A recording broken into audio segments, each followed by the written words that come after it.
자, 에너지 대란, 원전주 날개 달린다라는 또 이슈로 이야기 나눠볼 건데요. 아니, 에너지 대란 이유가 뭡니까? 왜 이렇게 에너지에 대해서 또 이렇게 난리가 났습니까? 이상경 차장님 얘기를 좀 해주세요. 네, 최근에 가장 큰 이슈가 되는 게 인플레이션이고 그 인플레이션을 유도한 게 러시아 우크라이나 전쟁을 통해서 WTI 유가가 오르면서 네. 여기에 따른 대안을 가지고 온 게 대체 에너지 그리고 신재생 에너지 쪽으로 가는 정책적인 각국 정부들의 동조화가 되면서 이쪽에 대한 시장의 관심이 좀 크게 나타나고 있는데 최근에 가장 큰 이슈는 윤석열 대통령께서 지금 나토 순방을 가서 그리고 산업자원부 통상부 장관이 28, 29일 각각 폴란드와 체코 정상을 만나면서 이런 수주에 대한 기대감이 좀 반영이 되면서 맞물려서 가는 흐름인 것 같은데요.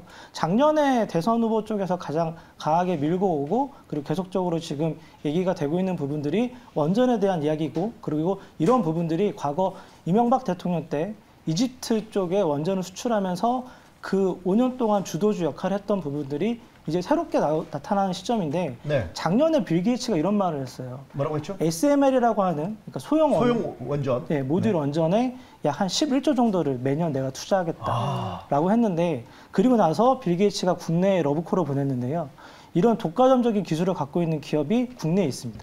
그러니까 소형 모듈 원전이라고 하는 거는 쉽게 얘기하면 대형 원자로는 보일러 같은 네. 역할을 하는 거고 소형 SMR이라고 하는 거는 건전지 같은 역할을 한다고 보시면 될 것 같아요. 근데 원전의 가장 큰 리스크는 안전이잖아요. 네. 근데 SMR 같은 경우에는 냉각수 자체가 자체적으로 돌아요. 네. 즉 외부 충격에 의해서 냉각수가 멈출 일이 없다는 게 가장 큰 장점인 것 같고요. 네. 마지막으로 원전 한 개를 건설하는데 약 한 4조 정도. 네. 기간은 4년. 근데 시간이 많이 걸리네요. 네, 네. SMR 같은 경우에는 저희가 이제 아파트를 쌓듯이 외부에서 자재를 수급해 와서 내부적으로 만들어서 기간을 2년으로 단축해서 이런 좀 장점이 있거든요. 그래서 이런 좀 부분들이 좀 맞물린다라고 하면 신재생에 대한 부분들, 특히 원전에 대한 역할은 계속적으로 강화될 것 같습니다. 역시 원전에 대해서 네. 일가견이 좀 있으신 분이라고 맞아요. 제가 익히 네. 전해드렸는데 네. 뭐 오늘 보시는 시청자분들께서도 궁금한 거 있으면 바로바로 여쭤봐도 되겠죠? 네네 뭐. 네. 예, 뭐 여러분 많은 참여 부탁드리면서 자 앞서 이제 윤 대통령의 해외 순방 원전 세일즈 오늘 뭐 기사를 안 보신 분들이 없으실 것 맞아요. 같은데 사실 원전은요 대선 때부터 주목을 받았었지 않습니까? 그렇죠, 맞아요. 근데 잠깐 쉬어가다가 이제 오늘 뭐 이런 기사도 있었고 뭐 ETF도 출연을 한다 이런 얘기들이 겹포제가 겹치면서 타이밍 좋게 올라갔던 것 같은데 실질적으로 이 원전 순방에서 뭔가 결과가 있을 수 있다고 보세요?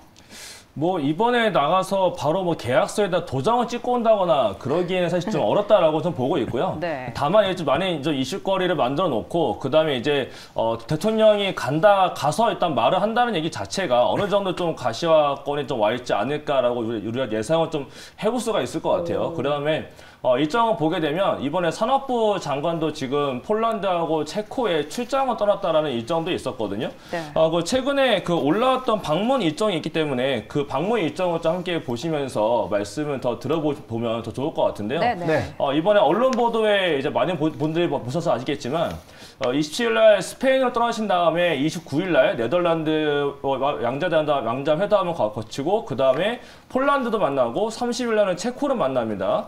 그에 따라서 그냥 만나기만 하게 되면 그거 끝나는 게 아니라 제가 이제 일정들을 살피면서 언론 보도 계획을 좀 많이 보고 있는 편인데 산업부의 언론 보도 계획을 또 추가적으로 보게 되면 내일 아침입니다. 지금 이건 보도 계획인 건데 네. 내일 아침 7시 정도에는 체코랑 원전 산업 관련된 기반 구축이라는 언론 보도가 올라올 게 있다고 하고요. 네. 그다음에 30일 날 폴란드와 만나기 때문에 그 이후에 7월 1일 아침 7시에 또 폴란드와 관련된 원전 산업 관련된 언론 보도가 올라온다고 합니다. 그래서 아직 기사화가 안 된 내용이네요. 네, 그렇죠. 기사가 아직 안 된 거고요. 네. 이 산업부에 들어가시게 되면 일주일 단위로 언론 보도 계획이라는 게 올라오는데 지금 뭐 오늘 ETF가 상장은 됐지만 상장 이외에도 이슈거리를 본다면 지금 대통령도 이제 나토 때문에 유럽에 갔고 산업부 장관도 유럽에 갔고 이렇기 때문에 언론 보도 결국 뉴스가 나타나면서 결국에는 뭐 해외 쪽, 결국 원전은 국내보다는 해외를 보는 게 더 크기 때문에 해외 관련해서 조금 더 명확해지는 내용들에 대한 기대감 이런 것 때문에 오늘 좀 증시에서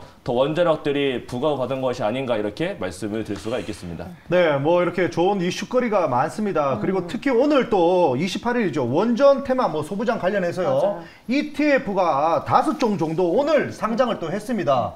근데 조금 걱정스러운 게 BBIG 뭐부터 시작해서 ETF가 처음에 상장할 때는 분위기 좋게 잘 가거든요. 맞아요. 근데 시간이 흐르면 흐를수록 어떻게 보면 뭐 시장에 외면을 받으면서 개인 투자자들이 손해를 많이 보는 경우가 네, 있는데 네. 어떻게 원전 ETF 이번에 한 5개 정도 상장을 했는데 네. 이제 앞으로 전망은 어떨까요? 뭐 전체적으로 산업에 대한 이슈라든지 성장에 대한 스토리 그리고 이런 ETF를 상장함으로써 자금에 대한 좀 수혈이 되는 부분들이 있거든요. 네. 근데 앞서 말씀드린 대로 바이오 쪽이라든지 2차 전지에 대한 ETF 상장 전후를 본다라고 하면 2차 전지 같은 경우에는 상장 한 달에 주가 상승률이 70%.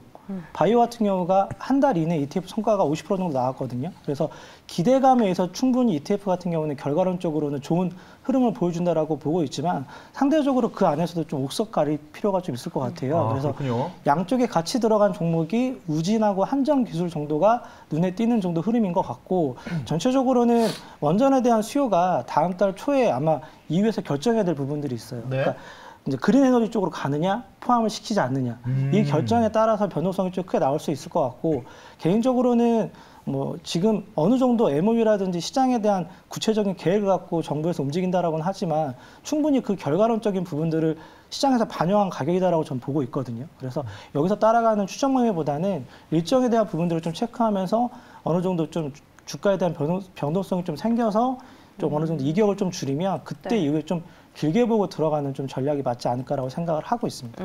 어쨌든 이제 ETF 같은 경우는 좀 시계열을 좀 길게 보고 가자라는 말씀이신데 뭐 저도 그런 의견에 이견은 없습니다만 좀 다르게 생각해 볼 수 있는 게요. 네. 요즘 같은 시장에서 하방 변동성이 굉장히 크잖아요. 그럴 때 ETF는 괜찮을 것 같은데 원전은요. 지금 힘을 세게 받았단 말이죠. 일단 매기가 들어온 상황에서는 ETF보다는 오히려 개별주로 하는 게 수익률 측면에서는 좀 더 짭짤하지 않나 싶어요. 그렇죠. 아무래도 ETF 같은 경우에는 개별주보다는 수익률이 작을 수밖에 없기는 합니다. 네. 근데 이제 오늘 같은 경우도 보게 되면 ETF가 신규 상장을 했지만 ETF 이제 수익률보다 개별 종목들의 수익률이 더 높게 나타나긴 그러니까요. 했거든요. 근데 그 주목을 해봐야 될 게 뭐가 있냐면 일단 오늘 같은 경우에 또 원전 종목들이 많이 ETF의 상장에 따라서 주목을 좀 많이 받았는데 뭐 한전 기술이나 이런 큰 종목들도 있긴 했습니다. 근데 네. 제가 정리해온 자료가 2가지가 있는데 왼쪽에 있는 거는 이제 하나로 원전 아이셀렉트라는 거고 오른쪽에 있는 거는 킨데스 원자력 테마 딥서치라는 ETF입니다. 네. 근데 보시면은 이제 뭐 한전 기술이나 이런 대형주 이외에 제가 정리해온 거는 중소형 이제 원전 관련 종목이 여기에도 들어가 있다라는 걸 말씀드리려고 갖고 나온 건데요. 네네네. 보시면 이제 우진이나 이진파워, 뭐 보성파워텍, BHI 이런 종목들도 비중이 한 2%대로 들어가져 있기는 합니다. 근데 이거를 채우기 위해서는 결국에는 뭐 투신도 그렇고 여러 곳에서 매수세가 들어왔다라는 거기 때문에 근데 이러한 이슈로서 일단 오늘은 올라갔다라는 얘기가 되는 거고요. 그렇다면 이거란 이슈에 따라서 내일도 올라가고 내일 모레까지 올라갈 수 있겠느냐로 본다면 일단 오늘 좀 많이 반영이 됐다라고 저는 보고 있어요. 그러고 나서 언론 보도에 대한 내용도 사실 뭐 미리 알려져 있는 내용도 많기 때문에 오늘 격하게 올라갔으니까 약간 원전 관련 개별주들도 일단은 단기적인 테마 형성은 됐고 주가에 대한 반영도 많이 됐기 때문에 계속적으로 아까 전에 말씀하신 것처럼 EU에서도 결정이 나타난 게 다음 달에 있다라고 하니까 잠깐 밀려 내려왔을 때 그때 이제 일정 결국은 EU에서 어떤 결정한다는 얘기도 어떠한 일정을 정해놓고 나서 결정하는 거기 때문에 그 일정 앞두고서 많이 밀려 내려간다면 이번에 ETF에 편입이 된 종목들 위주로 다시 한 번 더 올라갈 가능성이 있으니까 지금 올라가 있는 거를 너무 관심 보기보다는 앞으로의 일정을 보시면서 눌림 시에 다시 한번 그때 단기적인 관점으로만 지켜보시는 게 좋지 않을까 이렇게 말씀을 드리겠습니다. 네, 말씀도 너무 잘해주시고 지금 유튜브 또 채팅창이 난리가 났습니다. 일단 네. 고영옥님이 뉴페이스 우리 이상경 차장님 아하. 새로운 얼굴 와서 참 좋네요라고 또 이런 댓글도 있고요. 네. 뭐 하고 싶은 얘기 있어요? 네, 원전 종목에 대해 2가지를 말씀을 드리면 잠깐만 선생님, 차장님, 잠깐만 가기 전에 네. 댓글 칭찬하는데 네네. 그 얘기할 줄 알았더니 바로 방송 생각이 나서 이거는 꼭 예. 시청자들께서 알고 네. 가셔야 될 게 네. 내진 설계를 한전 기술이라는 기업이 하고요. 네네. 그 위에 이제 쌓는 역할을 두산 에너빌리티. 예. 그러니까 이제 그 밑단에서 SI 쪽을 담당하는 작은 기업들이 있지만 이런 네네. 기업들은 변동성이 워낙 클 것 같고 네. 원전을 좀 길게 본다라고 하시면 대표적으로 한전 기술이 갖고 있는 독보적인 내진 설계 기술이 있거든요. 네. 그런 업종에 대한 부분을 본다라고 하면 한전 기술이 변동성이 생길 때마다 가져가는 게 가장 최우선주가 될 것 같고 네. 그 밑단에서 여기에 ETF에 포함은 안 되어 있지만 과거 두산중공업 아. 사명을 아. 변경했죠. 에너빌리티. 두산 에너빌리티. 네. 그 위에 이제 겉단을 설계하는 두 종목이 대표적인 종목일 것 같아요. 어허, 네. 그렇군요. 칭찬했더니 기분이 좋은지 종목까지 이렇게 다 주시네. 그런가 보다. 그렇죠. 칭찬을 좀 이가람 메이저님한테 또 해야 될 것 같은데. 그러네. 네. 지영 씨가 좀 칭찬해 주세요. 네. 뭐 오늘 그래야 더 빛이 정말 나십니다. 넥타이가요. 넥타이까지. 그렇죠. 넥타이 이쁘죠. 맞습니다. 네. 예, 뭐 좋습니다. 지금 분위기가 좋아서 이 분위기를 몰아가지고 질문을 바로 하나 드려야 될 것 같은데. 네. 사실 원전 그래서 반짝 상승이 그칠 것이냐, 네. 아니면 앞으로 전망과 함께 이제 전망이 어떻게 되는지 알아야지 탑픽이 나올 거 아니에요. 그렇죠. 근데 말씀하신 종목이 오늘의 탑픽으로 갖고 오신 종목은 아닌 것 네. 같은데 또 하나 급발진으로 지금 말씀해 주신 거예요? 아니에요. 제가 네. 뭐 오늘 탑픽 종목을 말씀드려야 되나요? 아니면은 네, 진짜 의견 뷰에 대해서. 왜냐면 이 방송이요 또 네. 개인 투자자들이 많이 보건 진짜 많이 봐요. 네. 오늘 말씀하시면 내일 바로 사러 들어갑니다. 그러니까 정말 욕 안 먹으려면 집중해서 탑픽 하나 딱 주시면 좋을 것 같아요. 일단 원전 쪽에서는 저 네. 개인적으로는 가장 크게 좋게 보고 있는 게 한전 기술일 것 같고요. 오, 아까 그래요? 말씀드린 대로. 네. 왜냐하면 독보적인 기술이 독일이 원천 기술을 갖고 있고 그 다음에 차 선호 국으로 대한민국이 갖고 있는 역할이 있어요. 그래서 빌 게이츠 쪽에서 원래 사실은 1998년도에 처음으로 투자를 했고 SMR 쪽에 성공을 한 게 2001년도거든요. 그래서 18년, 19년 전에 이미 성공한 기술을 국내에서는 어느 정도는 가져가는 과정에서 빌 게이츠가 SMR 쪽, 그러니까 즉 차세대 원전 쪽에서는 국내에 독보적인 MOU를 체결하고 있는 기업이 네. 한전 기술이기 때문에 네.